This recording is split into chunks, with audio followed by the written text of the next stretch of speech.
Samantala, iminungkahi naman sa Kamara ang isang taong moratorium sa pagbabayad ng premium sa PhilHealth o Philippine Health Insurance Corporation. Git ni Marikina Representative Stella Kimbo, sa laki ng reserbang pondo, marapat lamang na pansamantalang itigil ang pangongolekta sa mga miyembro nito. Ang mga detalye ihahatid ni Milky Regunan.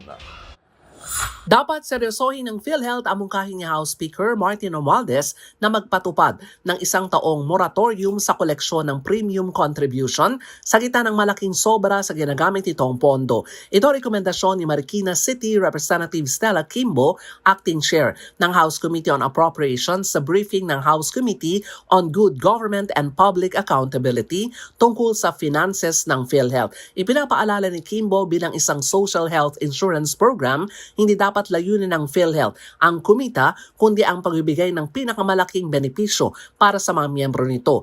Pinuna ni Kimbo ang pananalapi ng PhilHealth at tinanong ang dahilan ng patuloy na koleksyon ng premium sa kabila ng malaki nitong reserbang pondo. Sa report sa komite ni PhilHealth Senior Vice President Israel Pargas, lumalabas na nakalikom ang ahensya ng halos 195 billion pesos mula sa direktang premium noong nakaraang taon. Sa kabila ng inaasang pagtaas ng gastusin para sa benepisyo sa 2025, binanggit ni Kimbo na nanatiling matatag ang kalagayang pinansyal ng PhilHealth. Duda kasi si Kimbo sa kakayahan ng PhilHealth na magamit ng mahusay ang kanilang pondo at kwestiyon rin ang ginamit na batayan sa pagtukoy ng premium rate.